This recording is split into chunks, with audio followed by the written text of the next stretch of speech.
This is our second attempt to do something called On Target. And On Target is an endeavor that we put together to bring issues to hand that no one will talk about, no one will discuss on regular television. And if they do, it's out of context, and so you really lose concept of what they're talking about. We're going to attempt today something that's pretty audacious, actually. Why are we, I guess, qualified to do this? Well, we've been doing independent news now for about 5 years, and we've been on the sets with all of these people and covered presidents and so on at distances and interviewed people up close. So we've probably done enough to know what's good and what isn't. As a result, I'm joined today with our always stalwart investigative reporter, Larry Gilbert, and behind the camera is my lovely bride, Donna Winship, and the three of us are going to really discuss issues today and look at issues today that you would never see anywhere. So what is the issue today? Well, the On Target program today will put in the crosshairs anchor news. How did it start? Why do we have it? And what's happened to it today? It's a big project, and we invite you to be coming back to this website and watching a variety of. There's so much to cover in this issue that I'm sure that you'll want to come back and look at this program again and again, and we invite you to certainly do that. At any rate, we'll start off today talking about the anchor, about what is an anchor, how did they get in charge of our lives, telling us what the news of the day is. And I guess the only way to start with that is to start with the history and the background. So Larry, you want to start off with telling us what's going on here? Yes, Ron, and you're right, this is a very in-depth and complex subject, and we're going to be looking back over 50 years. The first TV news program was in 1962, and it ran for all of 15 minutes on CBS. Right. And now we've got news 24/7. In fact, 3 major cable news programs, as we've researched it, have 371 anchors today. And one of the things that I have to commend the FCC for was way back in that time frame, they recognized the concern we have about media bias. And when there's going to be controversial subjects of public interest, they mandated a fairness doctrine, which was to give equal opportunity to both sides of issues. What year was that? And the Fairness Doctrine was in 1949, so we're going back quite a bit in time. Whatever happened to the Fairness Doctrine? And unfortunately, during the deregulation during the Reagan years, there was some concern that it may be a violation of the First Amendment, so it was never put into effect. Okay, let's start with some things here that we might try to grasp where all this started. Actually, news anchors and the effect of news reporters on our lives actually started back in around 1932 with FDR, and we had some incredible writers at the time. We had Joseph Alsop, and we had who else were we talking about that were some of the great writers in those days. Well, I know we were looking at Edward R. Murrow, Drew Pearson. Right. Well, Edward R. Murrow didn't come on the scene until after World War II. He was later. Yeah, but we had Walter Winchell, which was Good Morning, Mr. and Mrs. America, and it was a very important thing. And Drew Pearson was one of the best editorial writers in the country, and I think he was more conservative than the other ones were.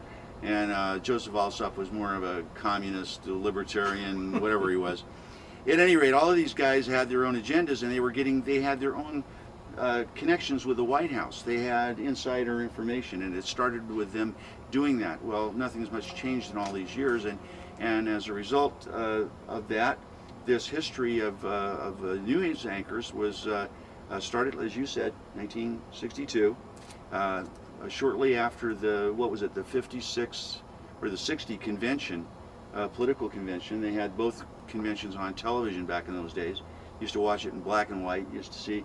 That was the first time we ever got to see the Goldwater Girls, I think, and that's when 1960 was it, or was that later? That was later, 64. But at any rate, that was the year 60 was Nixon and Kennedy, and there was a lot of news anchors of the Times, Roger Mudd and Chet Huntley and Brinkley. And we had Douglas Edwards and then Walter Cronkite. Douglas Edwards with the news was very big, and all these guys were Eric all Severai. reporting. And there were so few of them that we got to see because television was sort of a new medium. True. And so we got to rely on them when they said something. We kind of listened to them, and we knew that they weren't going to lie to us. We trusted them.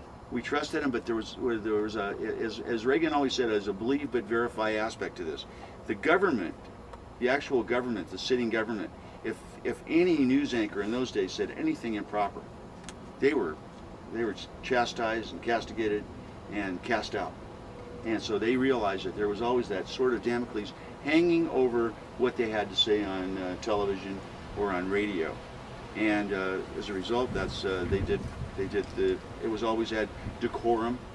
We didn't have yelling and screaming and a variety of other things going on. And so, at any rate, with Walter Cronkite, we had, as I said, Douglas Brinkley and Huntley and Brinkley. And remember John Cameron Swayze with his John watch Cameron, commercials? yeah, absolutely, yeah. Take the watch on the water. Yeah, he's the one that started on ABC with the Wide World of Sports. At any rate, these were guys that we believed in, and we believed in them because day in, day out, they were approved by the powers that be. Right. They didn't have agendas. Right. Well, that brought us to the Vietnam era. And in the Vietnam era was the first, they call it the first television war. And some of the old guys that had been on television up to that point, that were local news guys that had covered World War II, that was sort of the end times for Edward R. Murrow. But they had Walter Cronkite again. They had Clete Roberts, was a famous news correspondent in World War II. They had some people that were, that you could trust. And then you had a whole bunch of new guys that came out to cover this Vietnam War. And I never got to see Al Gore when he was a news guy for the Army. Did you see him? No. No, I never saw him either. And I don't think anybody else did. But what happened was during the Vietnam War is they had that famous cliche, if it bleeds, it leads. And so they wanted to show a lot of dead bodies, and they wanted to show a lot of dead American soldiers. They wanted to show Vietnamese generals shooting captives on television. They wanted it to be dramatic. They wanted it to be very, just theater, basically, to scare the heck out of people. And what that did, of course, was fuel the anti-war movement in the United States. So tell us about what you thought about the Vietnam era with news anchors and so on. Well, I think we've seen it with Jane Fonda, and she's still apologetic today. Now, she wasn't a news anchor, but her involvement and her she's sort of like the big first celebrity. Right, she was a celebrity involved in it. Okay. But it did change the way the government has to deal with the public here, because the perception, if we had the same kind of coverage in the Second World War, I don't know what would have happened. It's a question about withholding information and when you need to be sharing that information on a day-to-day basis. And they were there. I don't know how much control was placed on them by what they could report and send out, but they did get the word out about what was happening. Well, they got Whether the you word agree out. or disagree with the war. What they did was that, if you'll recall, and I think this is the sad story of Vietnam and the news reporting, by the way, is that everybody forgets that Robert Strange McNamara was running the war. And he happened to have a general there, Westmoreland, who did anything that he wanted just to keep his job. This is stuff that was never reported on TV. I happened to be serving in the Army at the time, so I was a little bit aware. I was trying to save my life in this whole process. But the concept was that they would send guys out on search and destroy missions, and then they try to, if everyone has seen Full Metal Jacket and about the Marines, those are Marines, I'm an Army guy, but the process was the same, and it was very true. And they wanted to see blood trails and dead bodies and show that we were killers and living a life of danger. And this was all big theater, and we were going to win this war and so on.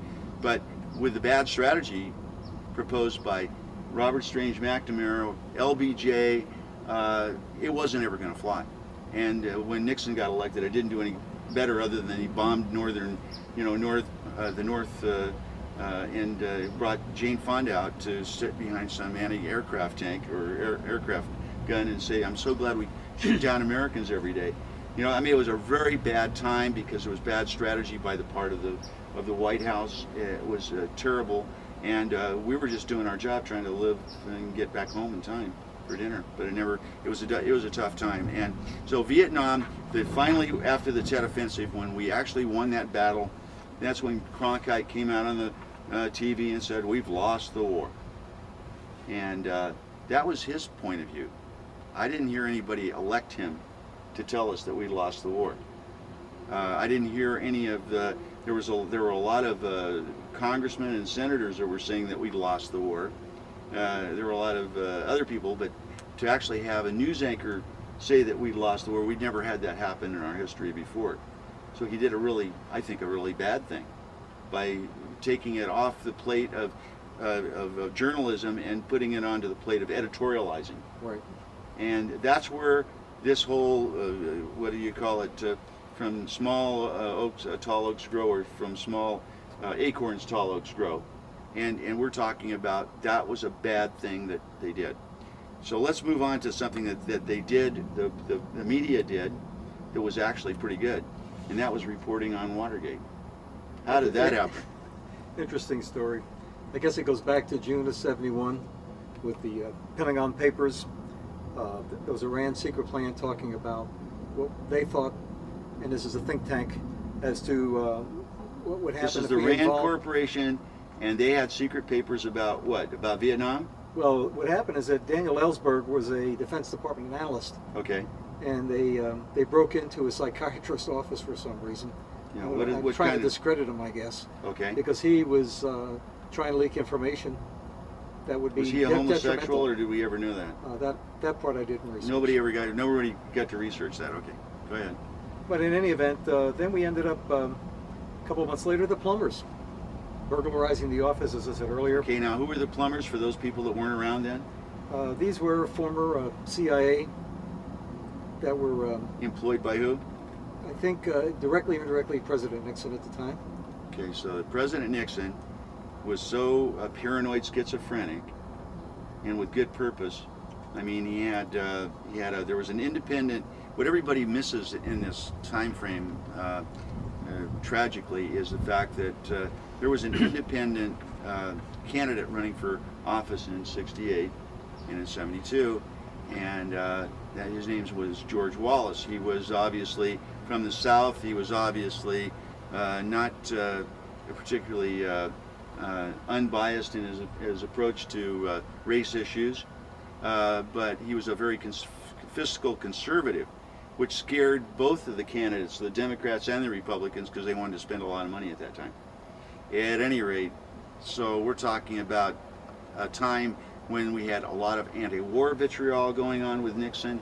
He was paranoid schizophrenic that everything was going against him, which was probably true because he'd made a real big enemy out of J. Edgar Hoover, who we just recently found out because of the recent discovery of who the real Deep Throat was, right? Mm-hmm. True. But we'll get into that in a minute. So go ahead and go on from there. Well, we ended up in June where John Mitchell, part of his administration, was in denial and we're not doing anything wrong. John Mitchell was the Attorney General of the United States at that time? That's correct. All right. And then fast forward till January of '73, and G. Gordon Liddy was convicted of conspiracy. And that's just the beginning, because 3 months later, we have Haldeman and Ehrlichman. They resign over the scandal. These are all his usual suspects, right? The inner circle. Right. The inner circle. His pals. His White House counsel, John Dean, was fired Finally. because he was going He to turned become a state's whistleblower. evidence. So I guess that's justified. Yeah, so he was a state's evidence guy. But it's interesting. He never got prosecuted, did he? We appoint Archibald Cox to be the special prosecutor in May, and because he's taking some actions that the president didn't like in October, 5 months later they fire him. Well, sure. They don't want him to be Yeah. making noise. And then the famous date, November 17th, 1973, and President Nixon said, "I'm not a crook." Famous words. Yeah. But in any Well, event, but then you'd have to know what the definition of crook was that's true. to whether you meant that or not. So then we go back to December of '73, yeah. and they can't explain an 18.5-minute gap in the tape. Oh, His, yeah. his secretary, Rosemary we Woods, might was- spend a bit of time on the fact that Nixon had this proclivity for history, wanted to. Paranoia. Oh boy, he wanted to be a historical figure more than anything else. He'd be happy to be buried in Grant's tomb, I think. Anyway, the bottom line is that he put everything on tape, and he thought it was just so nice to have all of He this tape recorded every historical conversation technology. since 1971. I'm sure he would have done things on videotape if they could have had that technology available to him then.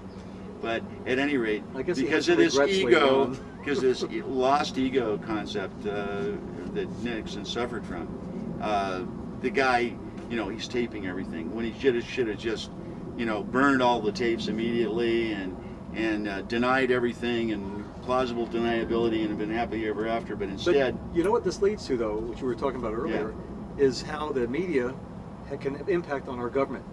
And when you have Woodward and Bernstein, for the most part, through deep throat, taking down a president. yeah, but here's the point about Woodward and Bernstein. I think is really important. Without the number 2 man in the FBI, they would be nothing.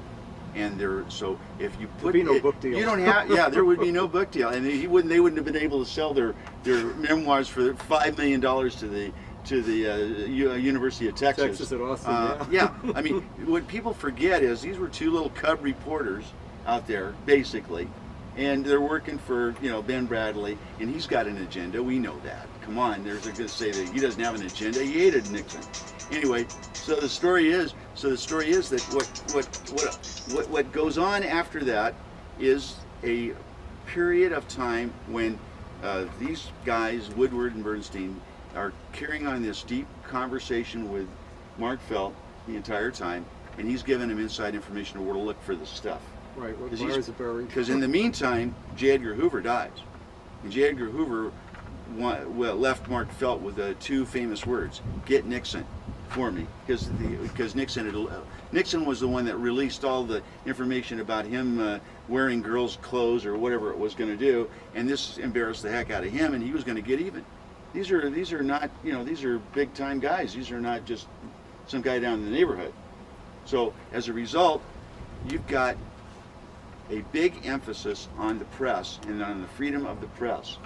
So now you've got, and along with that, by the way, in '72, which was very, very, very important, is something that came along that we hadn't discussed, and that was the Cali thing. Cali had gone to My Lai. He was an 18-year-old soldier. He was told to go there and dust the village by superiors. So you're an 18-year-old second lieutenant. You got an E6 or 7 taking you into this village. They had many of their people, other American soldiers killed through that period of time, and they send this guy, Cali, Lieutenant Cali, in there, and he's supposed to do what he's supposed to do, and that's dust the village, whether they were civilians, women, children, whatever. Because for the viewers, why don't you explain what you mean by the word dust? That means get rid of, terminate, with extreme prejudice, get rid of. And that was because it was a location, that My Lai village was a supply dump for all the North Vietnamese. They never told you that because it was a matter of national security, because of the fact that Robert Strange McNamara or whoever didn't want you to know that. And he still had influence even after they left office. So you start adding all of these things in, and all of a sudden the press at that time, they have a guy come back and they write this whole story about, well, I was in Cali's outfit, and there's a kid from Cal State Northridge who came back here and ratted this out to the LA Times reporter, and the next thing you know, you've got a major story on your hands. And it had nothing to do with national security or protection thereof. Anyway, let's move on to I guess, should we finish it up by just saying that Let me just jump in, Ron, by saying, as much as I may have issues with some of the current media with their bias and all, it's important that the media be able to report the story. Right. So that we don't have just the government putting a spin on it the way they want it to come out. Well, that's the reason why today it's sort of like Jenny barred the door. I mean, they can do anything they want to do. The press can, and call the president anything they want to call him. because of this back to this Nixon thing.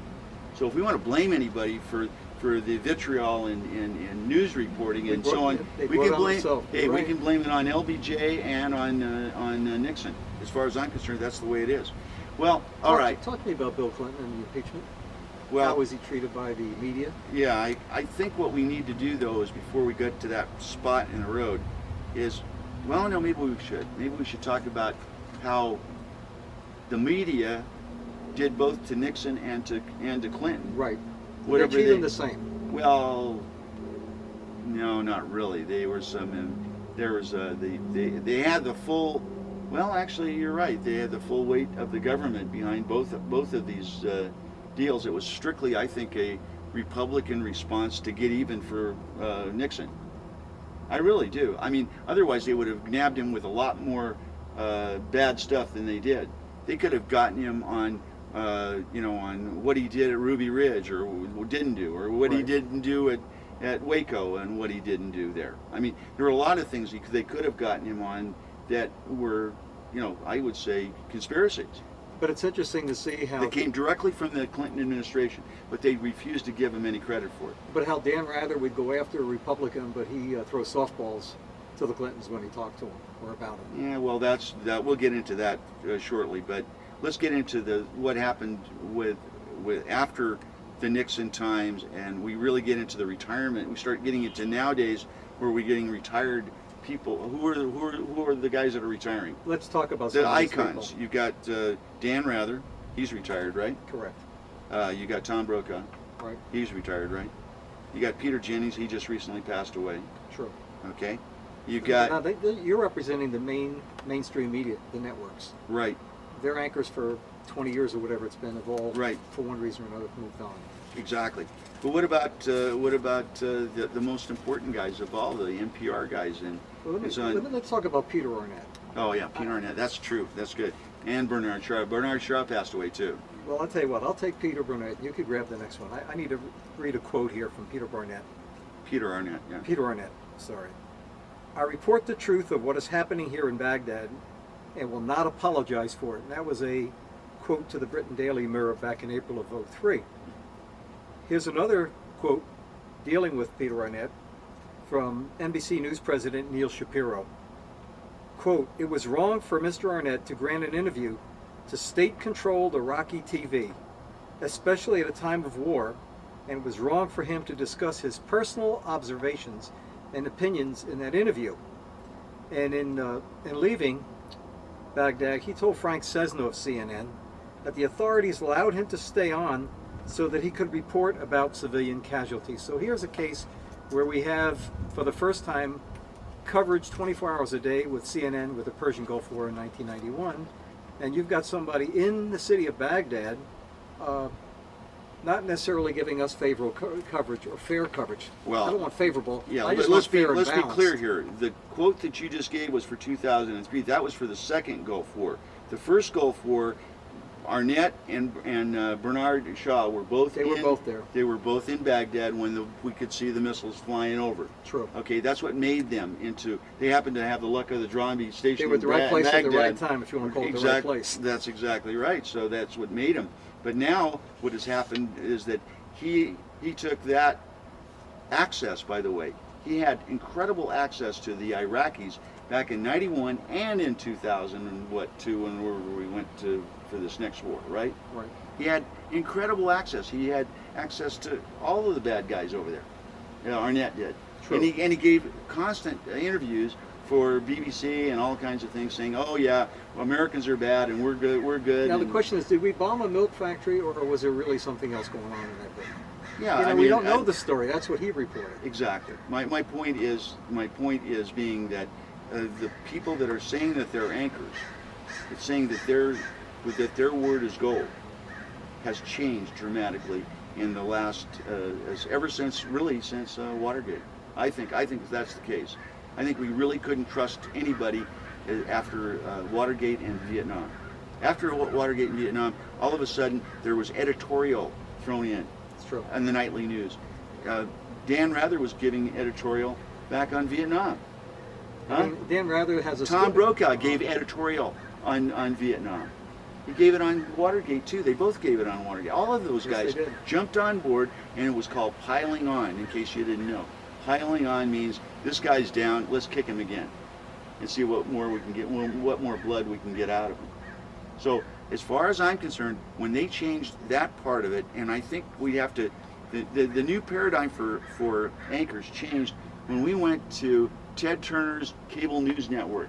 And right. you brought in, Bernard Shaw, and they were there lucky by the draw. They might still be a no-nonsense, a total small outfit if it hadn't have been for the Gulf War, the first Gulf War. If it wasn't for the They first may Gulf not, War, they we wouldn't may not have had a CNN. May not be there. Couldn't have gotten sponsors or anything else because the majors really still had a strong lock on the news. At that time, And they had the programming. They had complete control. They are the gatekeepers. That's what's made them so mad, because as we've gone on, as our world has changed dramatically here since 1995, it's got these network people just beside It's us. interesting that their viewership has dropped 34% since 1993. Oh yeah. It's- And it's going to drop a lot worse than that, because there are programs like ours right now that are telling people the truth. They're saying, listen to your own heart, listen to your own mind. Look at the details in these things. And so there was a new paradigm for anchors that came around right at, I would say, as soon as this internet, the explosion hit. Because what happened was they had to start putting teams together, didn't they? So you got the CNN team, you got the MSNBC team, you got the Fox News team, right? And then and all the CNBC team, all these teams of people, and where we had, as we stated, and let's bring that back real quick, we had the original Huntley and Brinkley Right. on Channel 4. We had Douglas Edwards of the News on Channel 7, and then Eric Severide. and You had every- half a dozen names. we had a half a dozen people that we could listen to the news and know that it was probably true. And now we have 3 cable networks. We have CNN, we have MSNBC, and Fox. Right. And on the website, it shows they have a total of 371 anchors today. That's amazing. 371 anchors. 371 anchors. We researched that this morning. Wow. So 300, and so we've gone from We can 6 anchors. divide that by 3 shows in 24 hours a day. Yeah. And accordingly, and that doesn't count the Washington Press Corps. Right. That doesn't, or there's probably members of that on the Washington Press Corps, but that doesn't mean that they're there. But I mean, it's unbelievable. So we've got and the other thing I've got to bring up that was most pivotal in this whole concept of television news that has really changed it dramatically. And we have to be thankful to the cable companies, which normally I'm not too comfortable with. But what was it? I think C-SPAN just celebrated their 20th anniversary. So it's been 20 years since they were they started on television, and with a very small, limited number of subscribers. It's amazing when they first started. Yeah. And Brian Lamb and Susan Swain and all these people, and Steve Scully, tremendous intellect, smart people, brilliant, kind, caring people, and they did something for America that nobody else could do until Matt Drudge came along, and that was they really let people know what was going on. For the first time in your life, you could see what a bureaucrat looked like when they actually had to answer phone-in questions. It was great. Yeah, It was it the first time in your life that you could say, wait a minute, I can call up and talk to the Secretary of Agriculture, and you could get him on That's the phone right. right there on TV at 4 o'clock in the morning Pacific time. It was awesome. And I think that these are the things that changed a lot of, because then when you see the major news media and they're not covering something and they're not telling you the details. The other And they're thing that Brian sandbagging Lamb did, though, yeah. when you call in, he lets you know if it's a Republican or a Democrat. So it's Yeah. not this. You're not going through a spin cycle. Well, I on argue his with that. program. I still think it should go back to the Western United States, Eastern. I don't know. I guess they had too many right-wing wackos calling in So you're not and worried clogging the phone lines before Move On or got their feet on the ground. At any rate, the bottom line is that was a very pivotal part of the change that we had to our whole news reporting issue. And what that did is, when Brian Lamb brought the substance into the game, they went, well, I can't have Frank Sesno covering, defense or this and that and the other thing. I mean, that's all we have. So they have to get, instead of just one guy, they got to go out and they got to get 20. to go out and do the work. Now, each one of these news anchors that you see on TV has 2 producers and a cameraman. So you're talking about a lot. I mean, that's the skeleton crew, by the way. You mean they have producers behind the scenes, Yeah, and they got so- the teleprompter yeah, telling yeah. them what to say and do, right? Well, that's the part that's the part we were going to talk about with Dan Rather, which was awesome. You know, I mean, he's gotten himself into very serious problems before he retired because of the fact that he was bashing Bush about something that was of iffy origination. Questionable is an understatement. Questionable origination, which was founded by his producer. Right. So does this tell us that each one of these news anchors is nothing more than a news reader? They're just reading off of the teleprompter? Or are they actually getting the investigative reporting off the net and then double checking the substance of it, double checking the make sure it's right, and then reporting it to us? Who knows? But I would tell you this: if you look at how many people are on all these shows, they're all in these little teams of people. True. All these little teams of people, and the internet changed all that. When Matt Drudge came on the internet, we owe a lot of what Cutting Edge does to Matt Drudge. Matt Drudge was a guy that said, why don't we connect people up? Isn't that what the web's supposed to do? It's supposed to connect everybody up. And you don't have to like, what Molly Ivins has to say, or you don't have to like what Thomas Sowell has to say, but you should be able to get it if you want to. That's right. And so as a result, we were, for the first time, after Matt Drudge outed them, they all blame it, all the liberal left-wingers all blame Matt Drudge because of the dress. The devil with a blue dress on. Anyway, the issue at hand was that Matt Drudge said, let's just connect everybody up and let the pieces fall where they may. And when we founded Cutting Edge, a talk show, it was in 1999, it was exactly that same thing. We said, let's connect people up. I mean, we've got maybe 4 or 5 pages which have hundreds of links to I other think we have news. 746 links right now. So it's the same theme, same Yeah, thought process. we have more links than he does, but they may not be as valuable to some people, but to True. some people they a are. lot of more common, Yeah, but yeah. But the issue at hand is that we're connecting people up to the web, which all of a sudden now, I mean, and then when you take the influence of Google, huh? we Yeah. wouldn't be sitting here discussing this if not for Google. No. If not for Google, we're done. So anyway, let's get back to something that we were kind of stuck on the major networks and the cable, and let's not get into the personalization quite yet. Okay. Let's stay off of the personalities that we'll discuss in a minute. But let's get to what happened with one of the later things, Katrina. Let's talk about let's talk about how far this news reporting has come and what happened when we had a real disaster.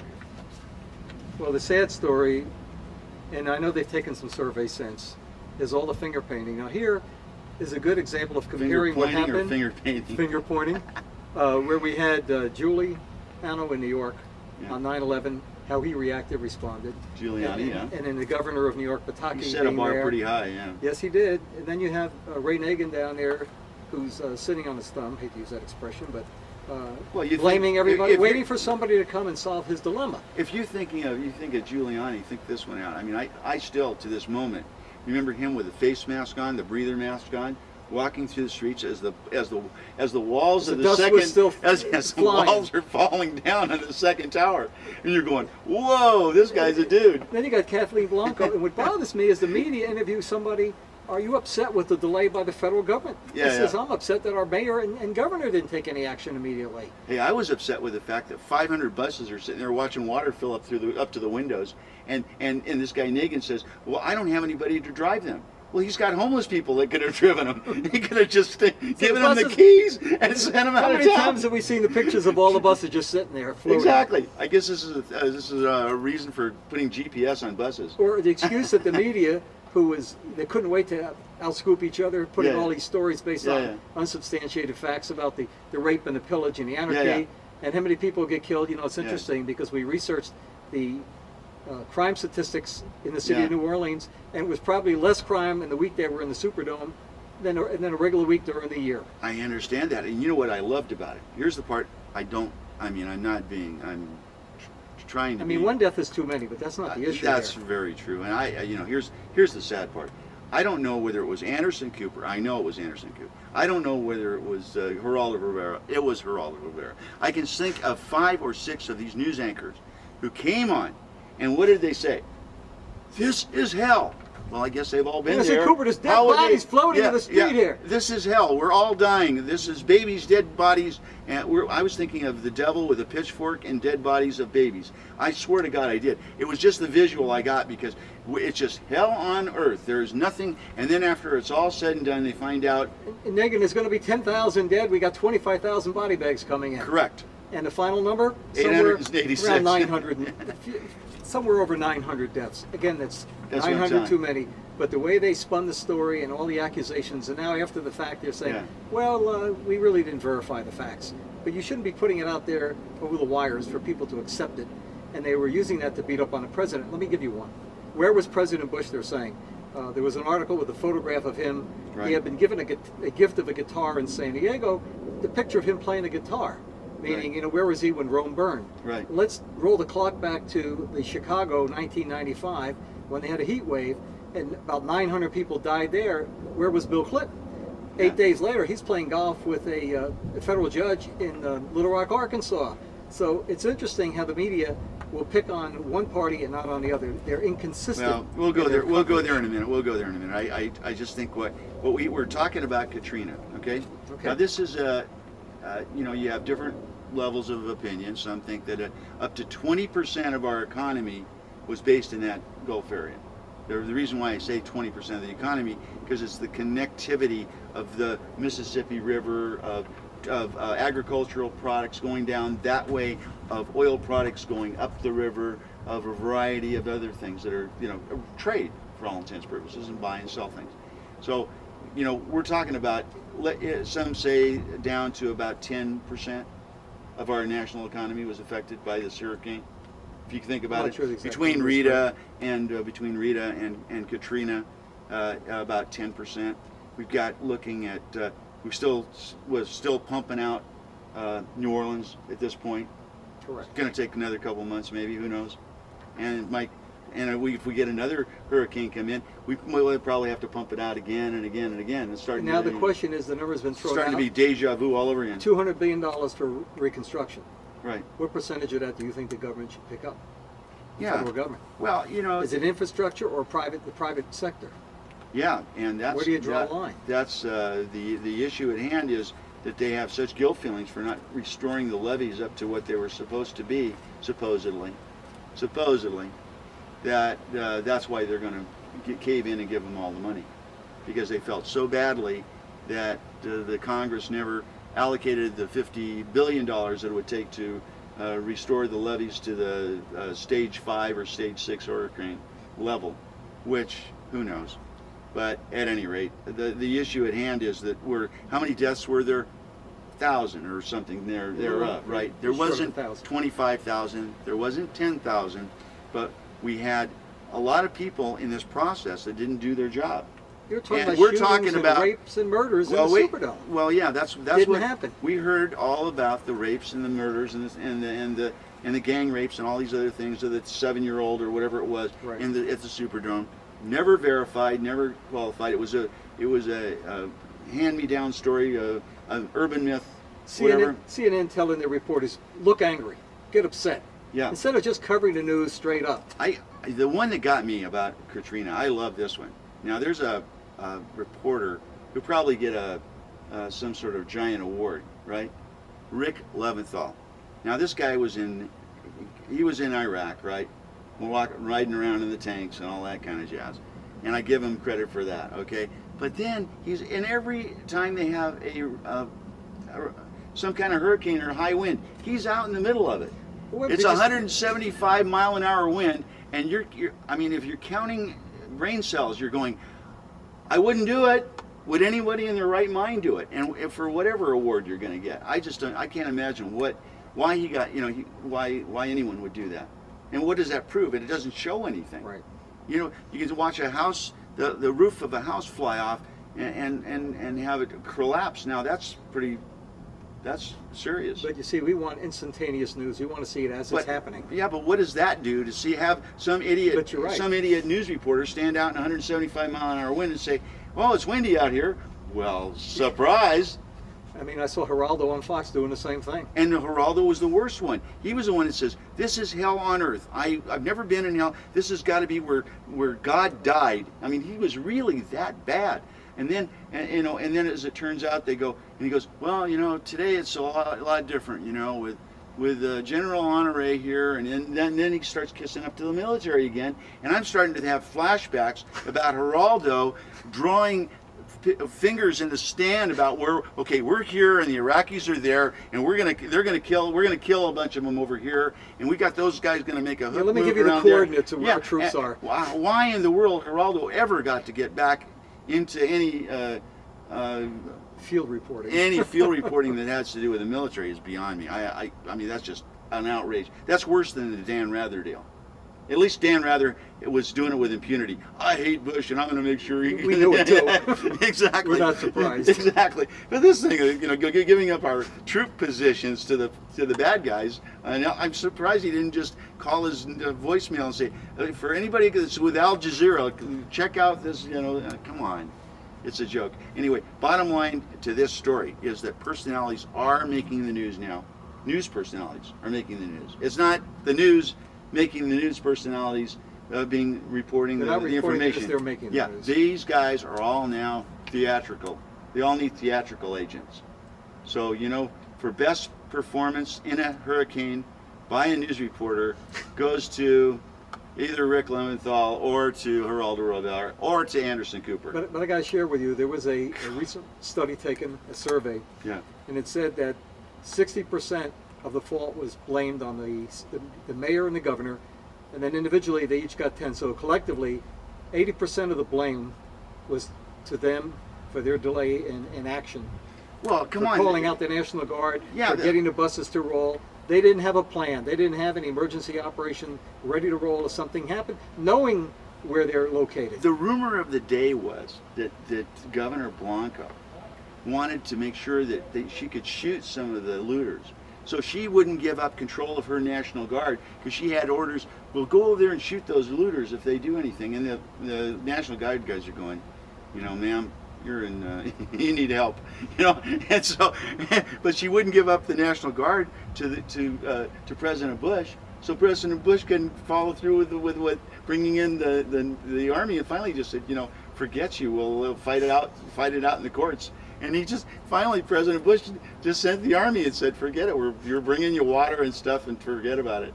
Because this lady was just dusted. Her mind was, she's on crystal meth or something. I have no clue what they got to do with these people. But anyway, bottom line is, we don't need to unreport. And we don't need to over-report, do we? No, we don't. Okay, so having said all of that, let's move up to who rules the roost now. Let's start taking into consideration we've got the major news media, and you've got a list of people here on, let's go with CBS, and let's talk about where their Okay. biases are. Let me throw some names at you. Okay. Bob Schieffer. Right. Okay. Bob Schieffer. Liberal, Of conservative. Extremely squishy moderate. In fact, let me read you the entire list. This is a short list. Okay. Harry Smith. Yeah. And then the 60 Minutes group of Ed Bradley. Yeah. Steve Croft. Yeah. Andy Rooney. Yeah. Morley Safer. Yeah. Leslie Stahl and Mike Wallace. Well, Are any of those conservatives? If you name one Republican in that group, I don't think there are any. there are none. In fact, there was a survey taken that when Clinton ran for office, 89% of the media voted for him, and And only the 11 7% voted for George Bush Yeah. first. Well, I was going to say though that CBS group is the most liberal group so far. But Okay. you've only mentioned one. Okay, go to the. Okay. I need to go to the NBC group now. Let me take MSNBC. And Yeah, you NBC. got a bunch These of are their groups, key yeah. anchors. Yeah, we have to impress you with the fact that there's a lot more support people that go along with these, but we're trying to pick out the major guys that were involved here. The household names. Yeah, the you household see, names. The You'll people you see. everybody you see in on front a of the daily camera. basis. Exactly, the front of the camera people, not the producers or the people that are writing their script for them. Okay. Now, I'm going to give you 9 names. I want you to tell me if any one of these are Republican Okay, or good. conservative for that matter. Good. Dan Abrams, And no. Tucker Carlson. Oh, so fraudulently iffy. No. How about Chris Matthews? Chris Matthews is definitely a libertarian Democrat. But we watch him we love Chris Matthews because every time we see Saturday Night Live, we know it's really him on there. It's not the guy. That's the real news channel. That's the real news channel. Yeah. How about Tim Russer? Tim Russer is the biggest Democrat. I mean, God Almighty, it's You unbelievable. mean he doesn't give balanced reporting? Okay. I don't think so. How about Joe Scarborough? Joe Scarborough says he's a Republican, was a Republican, may have changed his registration lately. Who knows? Yeah, No? when he goes in that voting booth, I we don't don't know how he's know. voting. I wouldn't trust it. Katie Couric, Katie Couric's definitely very a Democrat. unbiased. Jeff Greenfield, Definitely a liberal. Matt Lauer, Definitely a liberal. and good old Brian Williams. Well, he had to be a liberal. He couldn't get the job. When they got the job. Come on. Let's go back to CNN. We love the CNN team. Yeah. Christiane Amanpour, Christiane Amanpour. Now, she is the one that's married to Jerry Rubin, or Jerry. Yeah, I think that's the guy, or the Rubin guy that was with the Clinton administration. Did you know that? Sure. I'm not Yeah, sure. yeah, she's married to. So obviously this She's guy. been out there. She's I don't been know. in Bosnia, I she's can't been remember around. this guy's first name, but anyway. We talked bottom about line. Wolf Blitzer earlier. Wolf Aaron Brown. Blitzer. It's too funny. You know, I mean, come on. These guys are. How about let's talk about these are Larry not- King. Larry King is an icon on CNN. Yeah, Larry King is. Would you ever put, Larry King in charge of your Republican Central Committee? I doubt it. No. Huh? Judy Woodruff. Judy Woodruff. She's a lovely lady, but she's just really moderate and really not Republican. And one of your friends, Paul Azan. No, Paul Azan. Well, don't forget these other ones here. I got to get the. Oh, I'm sorry, Lou Yeah. Dobbs. Yeah, Lou Dobbs is my favorite. I love Lou Dobbs. Lou Dobbs is at least, he's a libertarian or something, and I think he's actually could be considered what you call a market guy. There's How about somebody Bob- else. Bob Costas? And Bob Costas. I don't know what he's doing with that group. He just Okay. likes. I thought he wanted to do baseball. I have no. He's doing football on inside the NFL, but he wanted to do baseball, and they probably put him on basketball, and he'll wind up on hockey. I have no clue. We have to have balance in this Exactly. conversation. Okay. So let's get to Fox News. Oh no, not Fox. Let's Okay. start with Neil Cavuto. Okay. Now before we get anywhere with Fox News, let's realize that Fox News started off with what's the owner of the Murdoch? Rupert Murdoch. Rupert Murdoch, and he is considered by MoveOn.org and all these other Democrats as the Antichrist. They believe that Rupert Murdoch does create hell here on earth for all of the world, and so he's the one that created Fox News. Okay, and he also has Sky News, as I believe, in England. And then he's got other news organizations in Australia. So he's no lightweight. He's a serious guy. Definitely not. Okay, but so he decided that, guess what? After looking at this whole list of CBS and NBC and ABC and MSNBC and CNN, that obviously there was probably room for another way to report the news. What he did some good things and he did some bad things. The good things that he did is he brought in a variety of possible conservatives rather than totally liberal. But we all have to understand one thing, that they always say there's a media elite culture. They all get to go to the same parties. They go to the National Press Corps meeting. Many of them belong to the Council on Foreign Relations. They have all of these things in common. So the media elite, the Sam Donaldsons, the Judy Woodruffs, those kind of people, okay, all have what we call supreme access to everybody. They've been around long enough that they have access to everybody in government. You get the VIP So treatment. You're now right. comes on Fox News. Okay, so Fox News just had to use a bigger hammer because they weren't going to be able to knock down the doors and get this access. So the bottom line was that they came up with, who did they come up with? Well, let's start with, I'll do it mathematically, Neil Cavuto. Well, Neil Cavuto is excellent. I love Neil Cavuto. Neil Cavuto does mostly financial things. Now, what I like is this next group because it's a team. It's Sean Hannity and Alan Combs. Yeah, see, I hate those. Two extremes. I know, but they At both least- yell at and least- scream, and they don't do anything good. What's the end of the trail when after you watch those people? They both yell and scream at each other, and they have very partisan people on both sides of the That's true. coin, and they don't accomplish a darn thing, and they just scream at everybody and say, "Do you believe that that you picked your feet in Poughkeepsie?" And cut that out. No, Ron, don't They already sugarcoat did this that movie. conversation. They already did this movie. That was a great movie. How French about your buddy Connection. John Gibson? John Gibson is one of those guys that just hanging in there, barely hanging in there. Has to report the news, real boring every day. Okay, I'm going to report the news every day, very boring. Okay. Okay, your buddy Brett Hume. Brett Hume, I like Brett Hume because at least he might have an idea. I mean, he's a bright guy to begin with, and he worked for Jack Anderson, which is not bad. He was an investigative reporter, guy, history, great guy. So he actually has two brain cells to rub together. Tell me about your buddy Ollie North. Oliver North. Not his whole history, but his. I'll tell you everything you want to know about Oliver North. He's a Marine. Okay, I And rest this- my case. and the Next. subject, the top name on the ticket, Bill O'Reilly. Yeah, Bill O'Reilly. Bill O'Reilly. Has a gun to his head. It's called. Man, I knew him when he used to be good.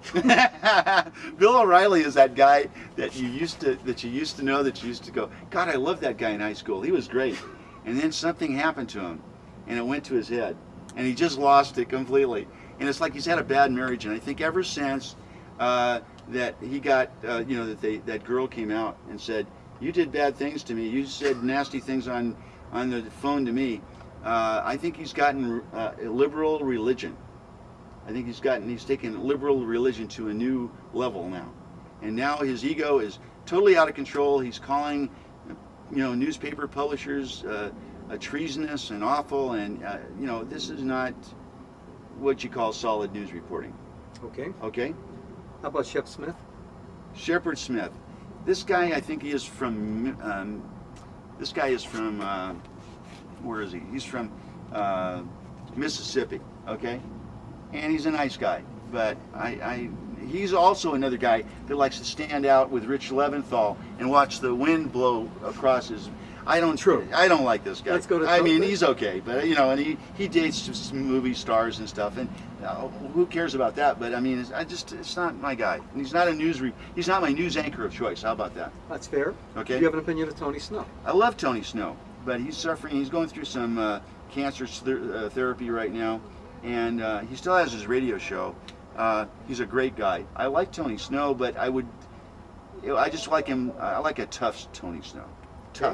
Tough Tony Snow, tough Brett. Good guy. Brett Hume. Those are both good. How about Greta Van Susteren? Greta Van Susteren is just about like Rita Cosby. Now, Rita Cosby just left Fox to go over to MSNBC. And they do the fluff of the puff, okay? And so if they're not covering Natalie Holloway in Aruba, then they may be calling... Isn't that a big story? They may be trailing after Michael Jackson's, black limo somewhere. I mean, give it up. You bring up the Aruba story. How many hours did we watch the Aruba story? Hey, we got more time in Aruba than we spent there. We had a vacation there for 2 weeks. What about all the kids on milk bottles? Yeah, The milk cartons. They haven't found any of them yet. Okay, and it's awful. Greta Van Susteren. I mean, she comes up with the same group of bad attorneys that yell and scream at each other. I mean, I like Mark Furman, but Mark Furman goes a long way in a short period of time. Well, speaking of that, what about Judge Napolitano? What about Chris Wallace? Oh, I'm sorry, I'm skipping. Wallace. Chris Wallace is the legacy guy. He was legacied in from his dad. Right. Okay. True. Who's Chris Wallace's dad? Oh, Mike. Okay. Who's Andrea Koppel's dad? Ted. Okay. So I mean, we're talking about all in the family here. We're talking about some stuff. Okay. Now we've got some people in that for Fox. They changed the concept, so they make it a team concept. Right. But it's more transparent than it is if you see it on another TV show. Okay. If you see it on another TV show, they try to occlude you so that you don't know it's a team effort. Where if you go on Fox News, you know it's a team effort because Fred Barnes and Mort Kondracki and Charles Krauthammer are all on that same dais together. You know what I'm getting at? And they throw in Mara Eliason or Juan Williams, who are both the liberal counterculture guys, but they're okay. So they're fine. But and then they bring in, then O'Reilly always brings in Dick Morris. Because he's elitist, and he goes, I can get Dick Morris. I'm exciting, I mean, and the worst part about, I got to bring in this thing about O'Reilly. Now he's bringing in Charles Schumer, He's going to make him a regular on the show. I'm sure of that. It's just stupid. and he's supposed to be. Because he's outspoken. Yeah. Oh man. Anyway. Extreme. Yeah. And then Newt Gingrich, who is the biggest apologist under the sun. I mean, who knows that? You know, we love George Bush, and we love Willard, and we love we're in that 36% that are the hardcore caring people in this country. Why are you picking on Newt? But he got 400,000 for his book. You beat up on him when Hillary got 8 million. You didn't say a word, Ron. I'm telling you, I don't like Newt. Newt's got an agenda, and it's just awful. How about Ann Coulter? I like Ann Coulter because she isn't afraid to be, you know, controversial. Very true. I like her. She doesn't hide her politics. No, that's okay. I mean, she's a little over the top, of course, but she's good. She's good. Laura Ingram's good. I like her too. How about your buddy Juan Williams? Well, you know, Juan can be, when Juan's reasonable, he's dangerous. It's only when he tries to sell something, some shoe polish that isn't buying, you know, nobody wants to buy. And that's not good. Now let's see what else. Who have we got? Bill Kristol. See, now Bill Kristol is a big deal too. Bill Kristol is a very big deal because Bill Kristol is one of the founders of that organization, the NPAC, National, I don't know, there's something. Weekly Standard? No, I'm trying to think of what it is. It's the Project for the New American Century. Well, I tell you what I want to do. But wait, I gotta just mention that about that Project for the New American Century. Okay, do it. Okay. The reason why it is because the liberals have the Council on Foreign Relations, right? Mm-hmm. Well, the conservatives decided on this project for, what did I say? Yeah, I'm thinking about it again. Just a minute. Yeah. Anyway, the bottom line is we need to just stop. Bill Kristol belongs to this group of insiders called the Project for the New American Century. But it's just a response to the Council on Foreign Relations that the liberals have had for years. So anyway, let's skip all of that now and just go on from the contentiousness of the media, realizing that everybody realizes now they all have an agenda, they all have their own way of doing things. They're all gonna support their own candidates. This is not real information that they're going to give you sometimes. They're going to give you the wrong stuff sometimes just because it fits into what their political agenda is going to be. Let me give you an example. Let me jump in here because 60 Minutes used to be one of my favorite shows when it first came out. Right. But I want to share with you something that Andy Rooney said. And I used to have a lot of respect for Andy on one of his programs, and I'm going to read this. Quote, I heard from God just the other night. God always seems to call at night. Andrew, God said to me. He always calls me Andrew. I like that. A lot of people. I wish you'd tell your viewers that both Pat Robertson and Mel Gibson strike me as wackos. I believe that's one of your current words. They're crazy as bedbugs. Mel is a real nutcase. What in the world was I thinking when I created him, close quote. You know, I expect more. Oh, there's no agenda there, is there? How could we possibly think there was an agenda? Well, because of their,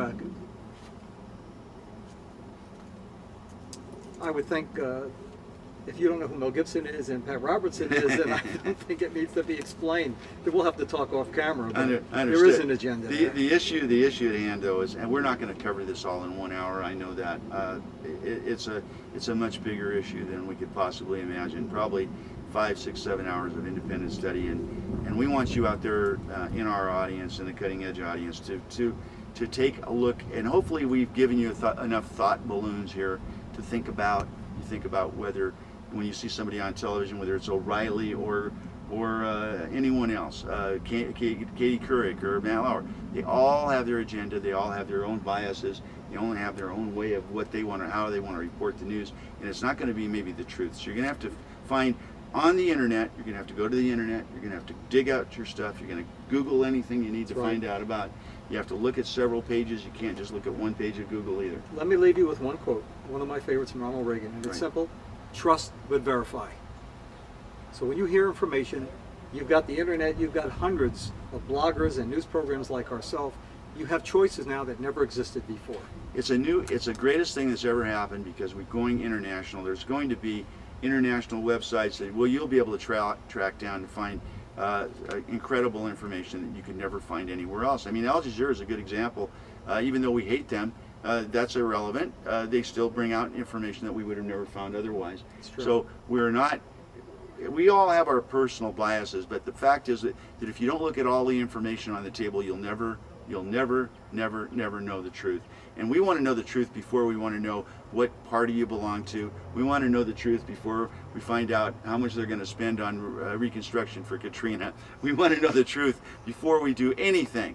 And I think that's going to be our mandate to our audience. Please find out the truth before you make statements or castigate people.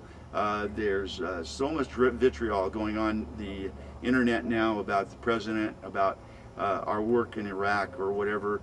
And the bottom line is that it would be lovely if we could get the real news from the real people. But with a list of that we hit a tip of the iceberg here. The Washington Press Corps has 371 or 72 people in it, and these are people you'll never hear about because they're all people that run little or belong to little newspapers throughout the country. Read your local paper, get the local news where it begins, find out from the beginning.